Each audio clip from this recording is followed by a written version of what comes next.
A few weeks ago, I published a video about why I stopped drinking coffee for a week. The main reason was to just resensitize my body against caffeine. In this video, I'm gonna give you 8 signs you should stop drinking coffee for at least the time being.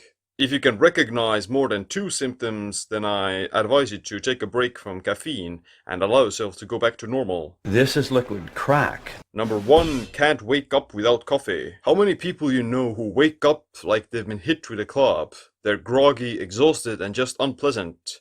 Only after getting their first sip of coffee do they become normal and awake. If you feel tired after having slept for an entire night, then it's a sign that your sleep quality isn't that good. Drinking coffee on top of that deals with the symptoms, but it doesn't fix the underlying cause of why you feel exhausted. You shouldn't need caffeine to wake up because your body naturally produces more cortisol, the stress hormone, in the morning, which should give you energy and alertness. Unfortunately, if your circadian rhythms are out of sync, or if you sleep bad, then this wouldn't happen and you just feel dead. Instead of depending on coffee to wake you up, you should fix your circadian rhythms by getting morning sunlight onto your face and skin for at least 10 to 15 minutes. This will kickstart the circadian rhythms and tells the body that it's daytime. Going to bed consistently at the same time and improving sleep quality should also deal with this. Number 2, you drink more than 2 cups of coffee a day. Coffee has been shown to have quite a lot of health benefits, such as improved cognition, reduced blood sugar, reduced diabetes, and increased performance. However, all of the studies are done in moderate consumption of coffee. Too much caffeine has quite a few negative side effects like hypertension, stress, arrhythmia, dehydration, anxiety, and even death. If you have any of these symptoms, then it's a sign to cut down your consumption and take a break. A lot of people, especially office workers, tend to drink coffee throughout the day. Some may end up getting 6 to 8 cups if they start off really early. That's definitely too much, and I think that for moderate consumption, you would have to stick to like 2 to 3 cups of maximum. Instead of giving yourself a coffee fix several times throughout the day, you should take movement and outdoor breaks. Get exposed to daylight and move around to get the blood flowing. Number 3, you wake up throughout the night. Caffeine can definitely interrupt sleep quality and cause restlessness at night. The half-life of caffeine is about 5 to 6 hours, which means that if you drink coffee at 12 p.m., then 50% of it will still be in your system at 6 p.m. That's why you should stop your consumption before 2 p.m. if you're planning to be in bed before midnight. Waking up once or twice to go to the bathroom is fine as long as you're not doing it chronically. Waking up several times throughout the night can also be a stress problem. Instead of letting yourself fall deeper into deep sleep, your brain will wake you up whenever you tip your toes in it because it thinks you're in danger, and going into deep sleep makes you more vulnerable. It's a bomb! Number 4, you have high blood pressure. Caffeine works by increasing stress hormones like cortisol and adrenaline. They increase your metabolic rate, promote fat oxidation, give you energy, and speed up heart rate.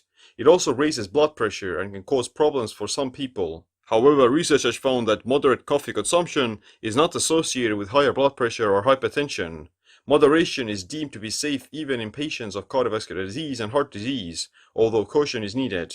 It's probably because regularly drinking coffee makes your body adapt to it, thus it affects you less. Maybe that's a reason to take a break every once in a while, but not for too long, because you'd actually reduce your caffeine tolerance too much. Coffee will be harmful to your blood pressure and heart health if you combine it with too much stress, sleep deprivation, high intensity exercise, and just nervousness. If you're the kind of person who's already hyperactive, then you should probably be consuming less caffeine already. Number 5, you're dragging your feet. Caffeine travels to the brain and blocks a neurotransmitter called adenosine, which regulates wakefulness and sleep drive. However, it only masks the sleepiness because your body hasn't really fixed the rise of sleep drive. You're just blocking the accumulation of adenosine that would otherwise tell you that you're tired. You feel as if you're not tired, whereas in reality you are.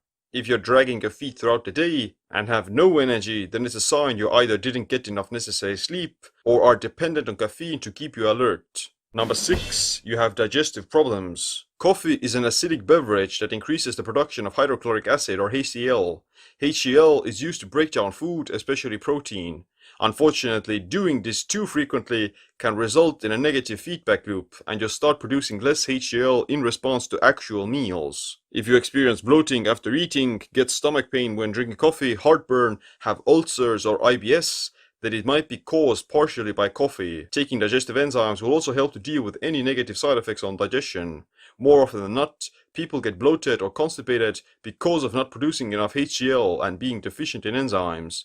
That's why I recommend Biooptimizer's Masszymes and HCL Breakthrough. Number 7. Eye twitching. Excessive caffeine can cause eye twitching or myokymia. Both the upper and lower eyelid can start to twitch and it feels like it's about to explode. Caffeine increases noradrenaline, which is an excitatory neurotransmitter that increases the self-sustained firing of neurons. This is partially why coffee improves exercise performance, but it can also create random twitching. Myokymia often happens when you combine coffee with too much stress or sleep deprivation. It usually lasts for a few minutes, but the symptoms will stay around as long as you're still stressed out. That's why reducing your caffeine in response to the stress is a smart idea. I don't want my coffee shaking! Number 8. You don't feel the effects anymore. Like I said in the beginning, coffee in moderation is perfectly fine and it's actually healthy. If you can't feel the effects of moderate coffee consumption anymore and need to either up the dose or get stronger brews, then it's a sign your body is adapting to the caffeine. It's a normal physiological phenomenon and the body adapts to almost anything. To not become dependent on multiple cups of coffee a day, you should pay attention to how much caffeine are you consuming and whether or not it's still working. An average cup of coffee has about 100 milligrams of caffeine, and the upper limit according to the FDA is 400 milligrams per day. Energy drinks are much more dangerous than coffee, as an 8-ounce beverage can have 50 to 250 milligrams of caffeine. It's also more addictive because of the sugar and artificial sweeteners. I personally stick to just like 1 to 2 cups of coffee a day, and whenever I notice that 2 cups doesn't work for me anymore, then instead of upping the dose, I actually take a break and allow my body to resensitize itself. So that's the smarter way of going about it. Instead of going all in more, then you should actually take a step back and allow yourself to recover. If you want to check out my other video about how to drink coffee strategically at the right time and in the right dose, then check it out. If you need help with your sleep and circadian rhythms, then check out my total sleep optimization video course. But other than that, thanks for watching this video. Make sure you click the like, subscribe, notification bell as well. My name is Siim. Stay optimized, stay empowered.